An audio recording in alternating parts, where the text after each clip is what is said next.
Assalamualaikum warahmatullahi wabarakatuh. Saya Wahyu Pratama Ramadan.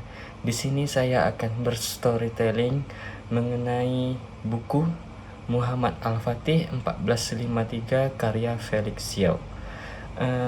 Jadi dalam buku ini mengisahkan perjalanan seorang pemuda bernama Muhammad yang kita kenal dengan Muhammad Al-Fatih, yang mana pada usia 21 tahun ia telah dapat menaklukkan sebuah negara terkuat pada masanya, yaitu Konstantinopel. Pada 825 tahun sebelum masanya Muhammad Al-Fatih, yaitu pada saat Rasulullah masih hidup, pada saat itu dunia hanya terbagi menjadi dua, yaitu Timur Persia dan Barat adalah Romawi. Romawi adalah negara dengan ibu kotanya adalah Roma. Romawi itu juga terbagi menjadi dua, yaitu Romawi Barat, penguasanya orang-orang Latin dan agamanya Kristen Katolik, ibu kotanya adalah Roma. Dan Romawi Timur itu penguasanya orang-orang Yunani, nama agamanya Kristen Ortodok, ibu kotanya adalah Konstantinopel. Konstantinopel sebuah kota yang sangat indah. Kaisar Konstantin Bizar, makanya ia juga disebut Bizantium, menjadikan kota ini sebagai kota yang paling diinginkan di seluruh dunia pada masanya. Pada zaman tersebut, peradaban terbesar dan pusat dunia berada di Konstantinopel. Konstantinopel merupakan kota yang paling penting, kuat, dan indah pada masanya. Persia dan Romawi pada zaman dahulu kerap kali berperang, yang mana untuk memperebutkan kekuasaan dan memperebutkan siapa yang dikatakan sebagai penguasa dunia pada saat itu.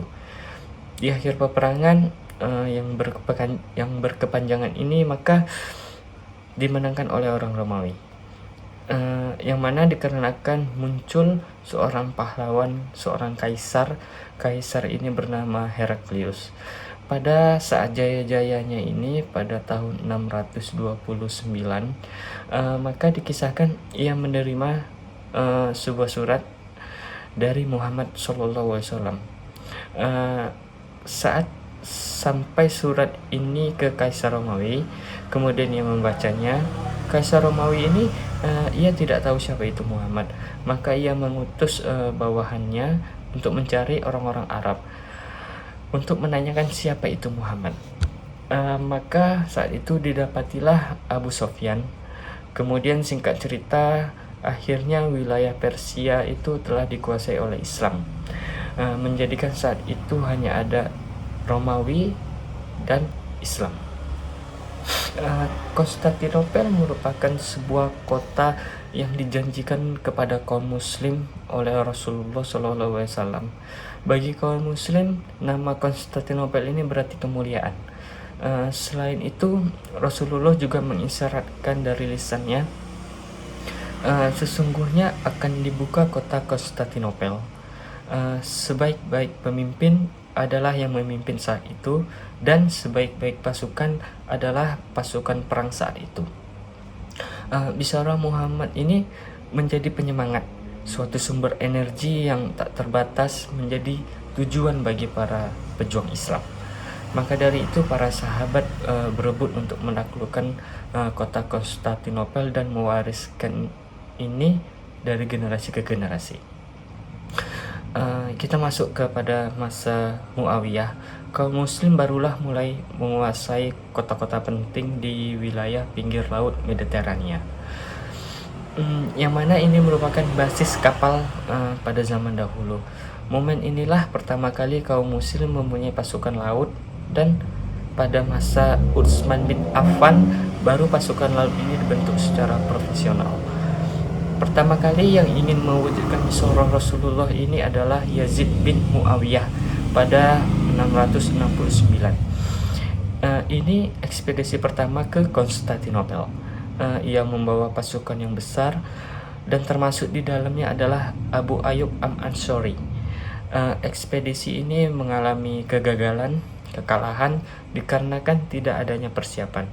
Beberapa tahun kemudian, dengan maksud yang sama, Khalifah Sulaiman bin Abdul Malik mengepung Konstantinopel untuk kedua kalinya melalui saudaranya. Saudaranya ini bernama Masalamah bin Abdul Malik, itu di tahun 717 sampai 718. Ekspedisi ini juga mengalami kegagalan dikarenakan tidak memperhitungkan cuaca ekstrim, yang mana selama 100 hari salju turun, serta kaum muslim tidak berpengalaman dalam kondisi ekstrim seperti itu, sehingga mengalami kesengsaraan karena wabah penyakit. Kegagalan ini mempunyai sebuah makna lain bagi kaum muslim. Ini merupakan sebuah pijakan besar untuk menancapkan bendera Islam di puncak tertinggi Konstantinopel. Jauh di timur itu terdapat kaum yaitu Bani Turk.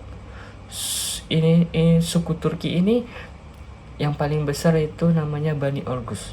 Bani Orgus ini adalah khalifah Turki pertama yang menerima Islam pada masa Utsman bin Affan. Utsman bin Affan ini menempatkan mereka di wilayah-wilayah perbatasan untuk berjihad di jalan Allah.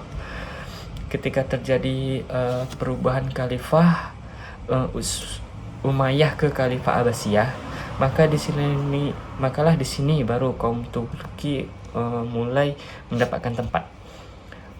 Turgur Bey itu seorang bangsawan Bani Orgus, pemimpin Kesultanan Saljuk yang memimpin kaum Turki untuk menghancurkan perlawanan Bani Buawi.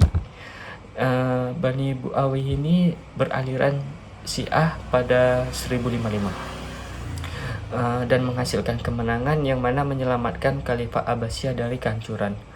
Turki Saljuk diberikan kebebasan dan kekuasaan yang besar untuk menjaga wilayah perbatasan.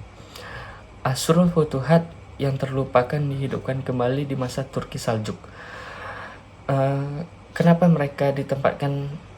Karena mereka itu ditempatkan di sebelah barat, berhadapan langsung dengan Romawi, berhadapan langsung dengan Konstantinopel. Rasulullah juga pernah berpesan kepada kaum muslim agar mereka jangan menjadi yang pertama untuk memulai peperangan pada kaum Turki.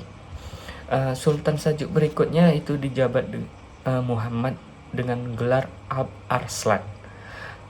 Pada masanya ia memancangkan panji Islam di tanah-tanah kekuasaan Bizantium, sehingga orang Romawi yang mana Kaisar Bizantium pada saat itu bernama Romanus IV Diogenes itu murka. Kemudian memulai perang pasukan Bizantium dan pasukan gabungan Eropa untuk menghentikan gerakan Alp-Arslan. Alp-Arslan ini tidak ingin terlalu cepat berhadapan dengan pasukan Bizantium, maka ia mengirimkan utusan damai. Tetapi ditolak. Akhirnya kedua pasukan ini bertemu di Manzikert pada 26 Agustus 1071. Pertempuran ini dimenangkan oleh kaum muslim dan Romanus itu ditangkap. Romanus dimaafkan dan dibiarkan kembali ke Konstantinopel serta memerintahkan para tentara muslim ini untuk mengantar kaisar ini sambil membawa bendera yang bertuliskan La ilaha illallah Muhammadar Rasulullah. Ini merupakan hukuman terberat dan memalukan yang diberikan. Sejak saat inilah orang Romawi mulai melihat kekuatan dari kaum muslim dan mereka meminta bantuan kepada Kristen Katolik di Roma. Dan inilah salah satu menjadi penyebab munculnya perang salib. Setelah pertempuran di Manzikert, Alp-Arslan itu wafat dan penerusnya ini tidak dapat menjaga persatuan Islam sehingga jatuhnya Yerusalem. Setelah jatuhnya Yerusalem, muncullah seorang kesatria keturunan Turki Saljuk ini bernama Nuruddin bin Imaduddin Zanki, yang mana memiliki dua pegawai, itu salah satu yang bernama Najinu bin Ayub. Najinu bin Ayub ini ia mempunyai anak bernama Yusuf. Nanti anak Yusuf ini akan kita kenal dengan nama Silahuddin.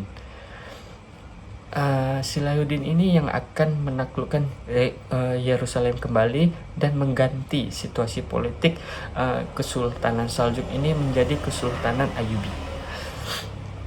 Di masa ini muncul juga pahlawan dari keturunan Bani Orgus bernama Ertugrul bin Sulaiman Shah, yang mana ia menyatukan Bani Orgus menjadi satu, yang kelak akan melahirkan anak bernama Osman. Osman inilah akan menjadi cikal bakal keturunan Utsmani. Ia memiliki guru bernama Syekh Edebali, serta ia menikah dengan anak gurunya ini dan mempunyai anak bernama Orhan Ghazi. Impian terbesar Osman ini sudah jelas, yaitu penaklukan Konstantinopel. Orhan Ghazi ini melanjutkan perjuangan ayahnya pada 1326, menjadikan ibu kota Kesultanan Utsmani ini di kota Bursa. Ini supaya dekat dengan Konstantinopel. Ketika terjadi gempa bumi, Orhan pada 1354 dapat menguasai Gallipoli. Gallipoli ini adalah sebuah kota pertahanan yang terletak di Selat Dardanella, dan ini memantapkan posisi di Eropa, dan ini kali pertama setelah 717 tahun kaum muslim akhirnya kembali menginjak tanah Eropa. Murad I sebagai pengganti Orhan merupakan administrator yang sangat cakap. Pada tahun 1361 ia menaklukkan Adrianopel, kota kedua terpenting setelah Konstantinopel, dan mengganti nama kota tersebut menjadi Erdin. Selanjutnya Utsmani ini dipimpin oleh Sultan Bayazid I. Sultan Bayazid I ini mengepung Konstantinopel, tetapi terjadi suatu bencana, muncullah Timur Leng, keturunan Genghis Khan, yang mana ingin menguasai wilayah Asia Utsmani. Mendengar wilayah Asia Utsmani dalam bahaya, maka ia dan pasukannya beralih menuju Ankara, tetapi dikalahkan oleh Timur Leng itu di tahun 1402. Kekalahan ini mengakibatkan Bayazid ditahan dan meninggal di penjara. Kekacauan Utsmani ini dimulai, yang mana ini diakibatkan keturunan Bayazid ini memperebutkan kekuasaan. Setelah 10 tahun lamanya, barulah Mehmed I dapat menyatukan seluruh Bani Utsmani ini yang terpecah, maka ia digelari pendiri Utsmani setelah Utsmani pertama. Mehmed I memiliki anak bernama Murad II, dan Murad II ini memiliki anak, dan anaknya inilah yang bernama Muhammad, yang kita kenal dengan Muhammad Al-Fatih, yang mana kelak akan menaklukkan Konstantinopel. Muhammad Al-Fatih ini lahir pada 29 Maret 1432. Diawali sejak kecil oleh ayahnya ini, ia dididik dengan intensif oleh ulama pilihan, diantaranya itu Syekh Ahmad Al-Qurani dan Syekh Aksamsuddin. Syekh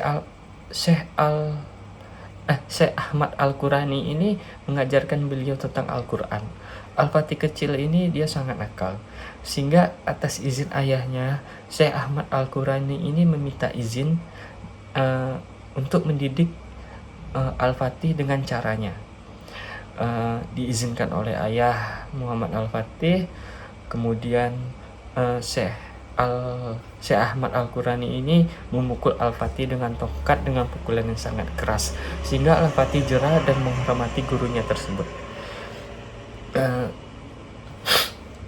Di bawah tempaan Syekh Ahmad Al-Qurani, pada usia 8 tahun, Al-Fatih telah menghafalkan Al-Quran.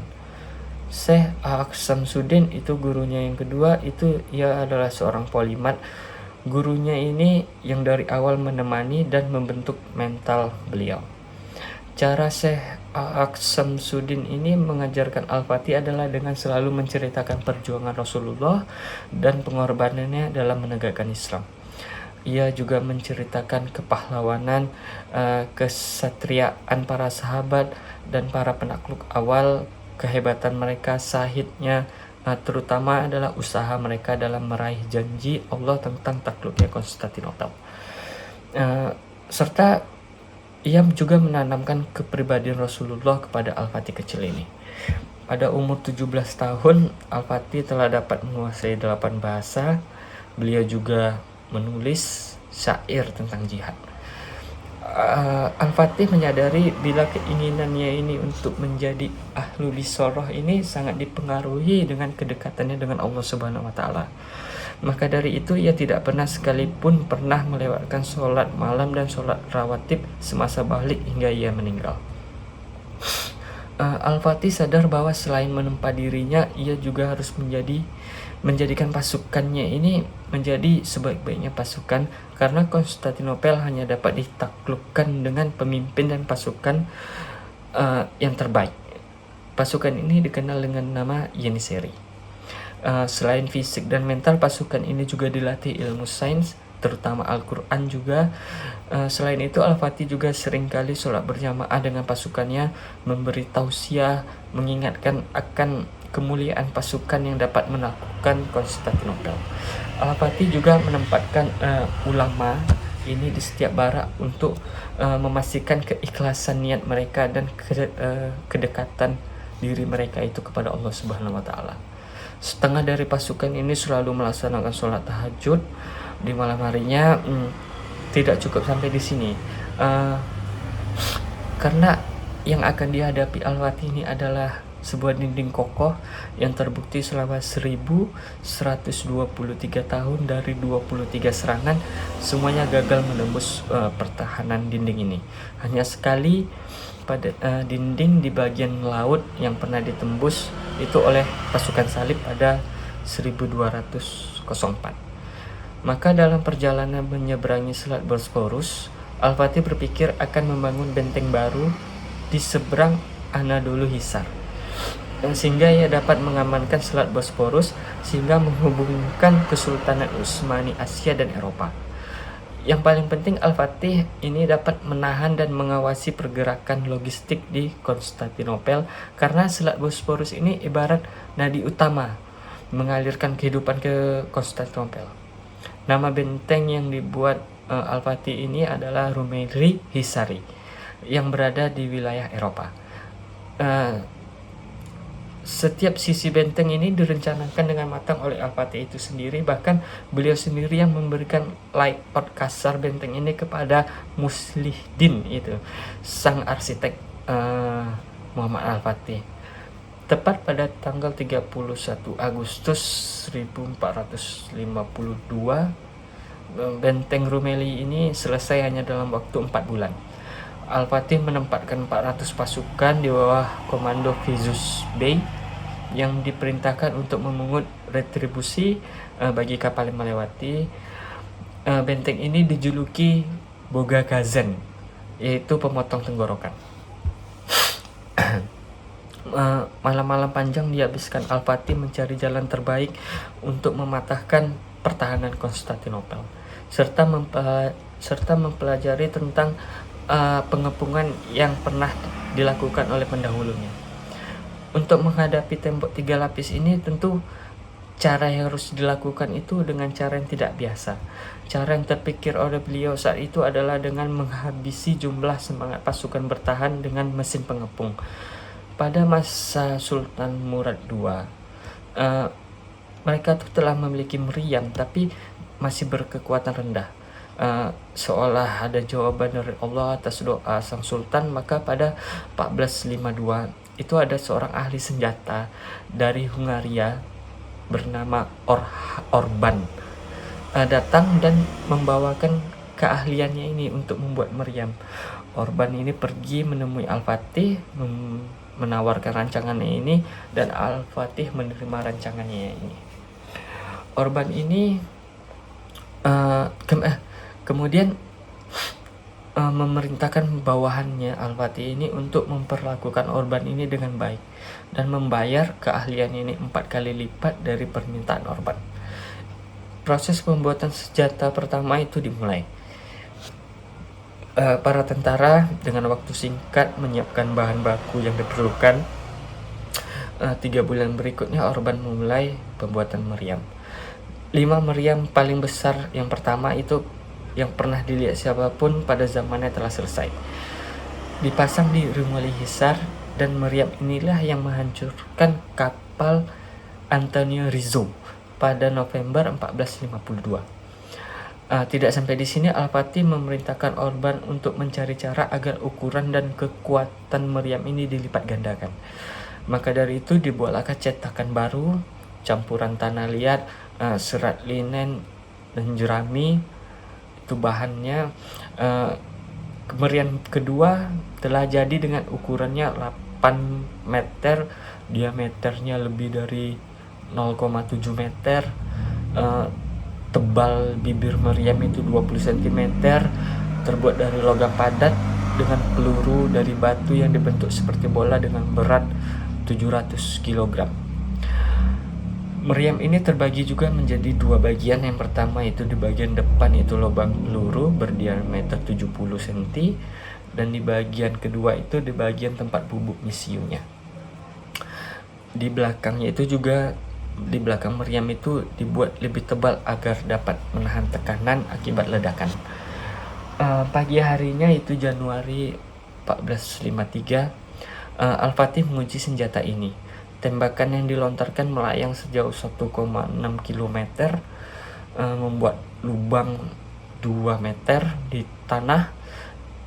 Suara tembakannya ini dilaporkan masih terdengar dari hingga jarak 16 km. Selanjutnya Sultan Al-Fatih ini memerintahkan gubernurnya di setiap wilayah, khususnya di kota-kota pelabuhan, untuk berkonsentrasi membuat kapal perang. Setidaknya ada 400 kapal perang yang berhasil dibuat dan digerakkan menuju Konstantinopel. Seluruh pasukan dari penjuru negeri dikumpulkan.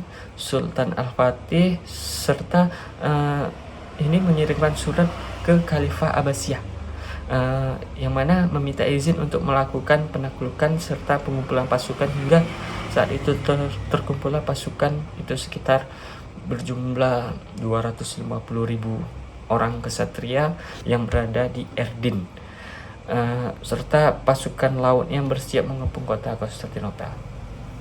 Pada 5 April pasukan ini telah berkumpul. Sultan Al-Fatih beserta iringannya sampai depan dinding Konstantinopel, yang mana ini setelah perjalanan jauh dan panjang dari Erdin ke Konstantinopel memakan waktu hampir 2 bulan. Keesokan harinya 6 April itu Al-Fatih mengirimkan pesan kepada Kaisar Konstantinopel, menawarkan 3 perkara, yaitu pertama, menawarkan apakah kalian akan menyerah dan menyerahkan kota. Yang kedua, membayar jazirah, atau yang ketiga, mereka akan diperangi. Kaisar Konstantin memilih jalan peperangan. Menjelang tengah hari, Al-Fatih membariskan seluruh pasukannya dan mereka melakukan sholat Jumat di depan dinding Konstantinopel. Setelah itu maka penyerangan pun dimulai, dilakukan melalui 3 arah. Kapal-kapal masuk ke Laut Marmara dan berusaha masuk ke Taluk Tanduk Emas. Terus pasukan darat mencoba untuk menjebol dinding dengan meriam-meriam. Ditembakkanlah meriam dengan meriam pertama ini, serta terus-menerus melakukan penyerangan. Tetapi hal ini belum membuahkan hasil. Meriam-meriam ini pun memiliki kelemahan, yang mana untuk pengisian pelurunya ini memerlukan waktu yang lama. Tembakan ini diterima dinding Konstantinopel. Kerusakan ini dapat diperbaiki dengan cepat oleh pasukan Kaisar Konstantin. Kemudian pasukan laut kaum muslim yang berjumlah 400 ini juga mengalami kekalahan oleh pasukan Konstantin, dikarenakan kekuatan Byzantium itu lebih besar. Juga kapal-kapal kaum muslim yang mencoba menerobos lewat Laut Tanduk Emas pun tidak dapat melewati, karena ada di Tanduk Emas ini sudah dipasangi rantai yang menghalangi kapal-kapal kaum muslim. Sampai pada 20 April, penyerangan demi penyerangan ini juga belum membuahkan hasil. Diperparah, banyak pasukan yang gugur serta menimbulkan wabah penyakit. Semangat pasukan menurun. Hal ini dikarenakan dinding Konstantinopel sampai saat itu masih berdiri kokoh. Di saat inilah Halil Pasha, seorang penasihat dari zaman ayahnya Al-Fatih, yang mana dari awal ia tidak menyetujui penyerangan ini, dan yang mana diketahui ia mungkin itu menerima suap dari Kaisar Konstantin.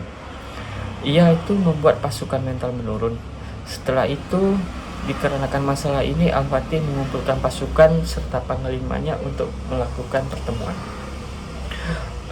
Jadi di dalam pertemuan ini kembali Halil Pasha juga berbicara, menyalahkan juga guru Al-Fatih.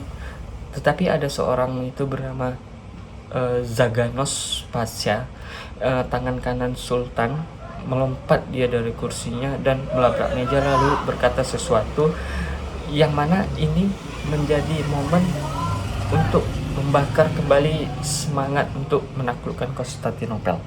Dan akhirnya suara terbanyak ada di kubu yang mendukung, maka dilanjutkanlah pertempuran ini. Juga terdapat kata-kata pada surat Syekh Syamsuddin yang terus-menerus Al-Fatih pikirkan. Ia tidak pernah ragu bahwa Konstantinopel ini akan takluk di tangannya. Oleh karena itu, ia perlu memikirkan sesuatu cara untuk membuat suatu kejutan.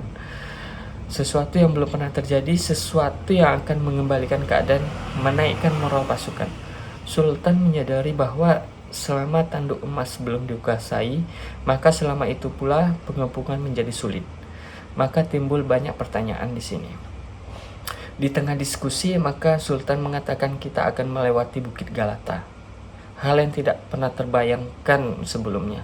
Melewati yang dimaksud adalah mengangkat kapal-kapal dari double kolom di Selat Bosporus, melewati daratan Galata menuju Valley of Spring di Teluk Tanduk Emas agar bisa mengatasi rantai raksasa dan menyeberangi tembok dari sebelah utara. Hal ini akan mengakibatkan pasukan Konstantin akan terpecah menjadi dua, di utara dan di barat. Maka inilah kesempatan terbesar untuk membebaskan kota Konstantinopel, karena perpecahan pertahanan ini mengakibatkan orang Konstantinopel tidak dapat memperbaiki tembok dengan cepat seperti sebelumnya. Maka dari itu disepakati tanggal 21 April kapal-kapal itu akan dinaikkan melalui Bukit Galata, hal yang mustahil pada zamannya. Kapal-kapal tersebut bergerak membelah bukit yang tingginya itu rata-rata 60 meter di atas permukaan laut, sejauh 1, kilometer. Alhasil yang terjadi adalah pada tanggal 22 April kapal 72 kapal ini berpindah dari Selat Bosporus ke Teluk Tanduk Emas hanya dalam waktu 1 malam. Pada pagi harinya, pasukan Konstantinopel terbangun ketika mendengar suara takbir dari arah Teluk Tanduk Emas. Mereka merasa ada yang tidak aneh, merasa ada yang tidak beres. Maka mereka berlarian ke menara dan melihat sumber suara tersebut, dan yang mereka lihat adalah sebuah pemandangan yang tak terbayangkan sebelumnya. Tak ada seorang pun yang melihat pemandangan itu kecuali akan timbul rasa ngeri di dalam hatinya.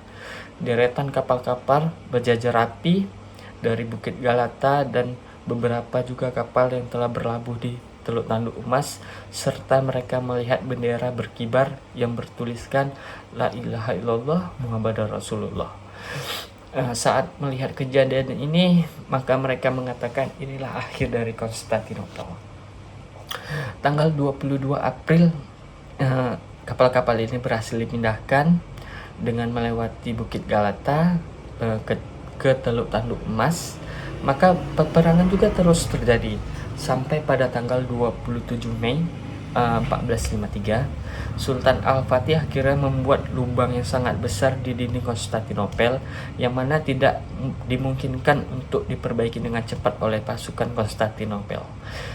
Al-Fatih memberhentikan sementara peperangan ini dan memerintahkan seluruh pasukannya untuk esok harinya untuk berpuasa sunnah sebagai bentuk permohonan kepada Allah agar mempermudah penaklukan dengan mensucikan diri dari maksiat, serta meluruskan niat bahwa penyerangan ini hanya untuk Allah semata. Keesokan harinya itu Selasa 29 Mei 1453 jam 1 dini hari merupakan hari yang dijanjikan. Malam itu hujan turun sangat deras. Sultan Al-Fatih melakukan sholat tahajud. Sebelumnya ia tidak bisa tidur, tidak bisa memejamkan matanya, bibirnya terus berzikir, ia membaca ayat-ayat Al-Quran, kepalanya bersujud tanda tunduk kepada Tuhan. Ia berdoa meminta sesuatu kemuliaan, yaitu Konstantinopel. Setelah selesai sholat tahajud, maka Al-Fatih di depan seluruh pasukannya membuka ucapan dengan tahmid, tahlil, takbir, membasahi lisannya dengan pujian-pujian kepada Allah dan Rasulnya. Ia juga kembali membacakan hadis dan kemuliaan penaklukan Konstantinopel. Ia juga menyampaikan kepada pasukannya bahwa pada hari ini insya Allah Konstantinopel akan dibebaskan, dan janji Rasulullah dalam bisyarahnya tidak lama lagi akan menjadi kenyataan, dan menyampaikan betapa pentingnya penaklukan ini bagi mereka dan kaum muslim di masa depan. Dan ini akan membuat orang-orang munafik terdiam, serta ia lalu berkhutbah setelah itu, yang mana isi khutbahnya ini ada di dalam buku Muhammad Al-Fatih 1453 karya Feliksio ini. Pada hari itu juga ia memberangkatkan pasukannya. Menyerang dibagi menjadi 3 titik. Pasukan yang diberangkat pertama itu adalah pasukan Azab. Ini pasukan biasa yang merupakan bagian pasukan yang paling banyak, pasukan yang paling besar dari pasukan Utsmani. Pasukan yang memiliki semangat yang kuat tapi tidak memiliki persenjataan dan peralatan yang cukup. Pertempuran ini terjadi selama 2 jam. Pasukan musuh sudah kelihatan kelelahan, tetapi pasukan ini belum dapat menerobos masuk. Maka Sultan menarik pasukan ini dan meminta mereka beristirahat serta melakukan sholat subuh. Setelah selesai sholat subuh, diberangkatkan lagi pasukan kedua, yaitu pasukan Akrinci dan Sipahi. Ini pasukan Anatolia dan Eropa, yang mana pasukan ini memiliki peralatan yang lebih baik, lebih terlatih ketimbang pasukan Azab. Tetapi pasukan ini juga belum dapat menerobos pertahanan pasukan Konstantinopel. Keadaan semakin mendesak dikarenakan sudah banyak pasukan yang dikerahkan tapi belum membuahkan hasil. Tersisa 1 pasukan tempur terakhir. Ini pasukan terakhir yang diberangkatkan Sultan Al-Fatih adalah pasukan khususnya yang disebut Yeniseri, yang mana ia telah persiapkan khusus untuk menjadi pasukan terbaik. Yeniseri dengan formasi tempurnya, mereka akhirnya dapat menerobos pertahanan pasukan Konstantin, dan akhirnya Konstantinopel takluk oleh kaum muslim dengan bendera kaum muslim yang berkibar di atas benteng Konstantinopel. Kemudian Sultan Al-Fatih masuk dari gerbang ditemani para ulama, para cavus, pasukan Yeniseri, para militer. Ia terus berjalan dengan kudanya menuju ke Hagia Sophia. Sesampainya di depan Hagia Sophia, kemudian ia turun dari kudanya, berjalan beberapa langkah, lalu bersujud kepada Allah Subhanahu wa Ta'ala, mengambil segenggam pasir lalu menumpahkannya ke atas surbannya. Ini sebagai bentuk syukur dan kerendahan manusia di hadapan Allah Subhanahu wa Ta'ala. Kemudian ia masuk ke dalam gereja Hagia Sophia. Di dalam sana terdapat banyak orang yang merasa ketakutan dan histeris. Sultan kemudian meminta pendeta yang ada di sana untuk menenangkan mereka, kemudian memerintahkan mereka kembali ke rumahnya masing-masing dengan jaminan dirinya. Mendengar hal ini, ada beberapa pendeta yang tadinya bersembunyi keluar dan menyatakan masuk Islam. Sultan segera memutuskan agar Hagia Sophia ini dirubah menjadi masjid, yang mana ini meniru Rasulullah SAW ketika hijrah ke Madinah. Maka bangunan yang kali pertama dilantik Sultan ini adalah masjid. Sultan meminta agar setiap lukisan di temboknya ini ditutup, diberi hiasan ayat-ayat suci Al-Quran, patung-patung berwujud manusia, berwujud makhluk hidup, salib-salib, semuanya simbol Kristen disingkirkan. Struktur bangunan juga dibersihkan untuk persiapan sholat. Seketika itu pula Sultan meminta agar azan dikumandangkan di Hagia Sophia, dan semenjak itu azan selalu berkumandang di langit Konstantinopel. Tidak sampai di sini, Al-Fatih tidak berhenti di sini. Setiap waktu ia terus-menerus membebaskan kota-kota lain, sampai pada ia berhasil menaklukkan suatu kota yang bernama Otranto, itu di Italia. Kemudian ia mengarahkan pasukan yang lebih besar ketimbang pada ketika penyerangan Konstantinopel, tetapi saat itu tidak ada yang tahu kemana tujuan pasukan ini nih akan dikemanakan. Semuanya ini dirahasiakan, hanya Sultan yang tahu. Namun ada seseorang yang tahu kemana pasukan besar ini akan dikerahkan, dan uniknya ini bukanlah penasihat Sultan ataupun tentara Utsmani, bahkan dia bukan seorang Muslim, tetapi dia adalah seorang Kristen yang menjadi pemimpin Katolik Roma pada saat itu.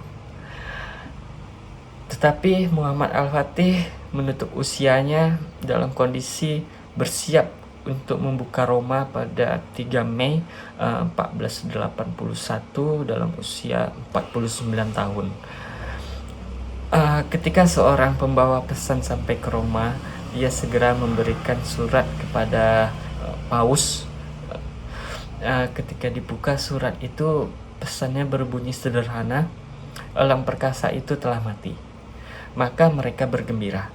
Kematian Muhammad Al-Fatih ini dirayakan oleh Kristen dengan perayaan besar-besaran, meriam-meriam dibunyikan, lonceng-lonceng gereja dibunyikan selama 3 hari berturut-turut. Mungkin itu saja storytelling dari saya. Lebih dan kurang saya mohon maaf. Billahi taufiq wal hidayah. Wassalamualaikum warahmatullahi wabarakatuh.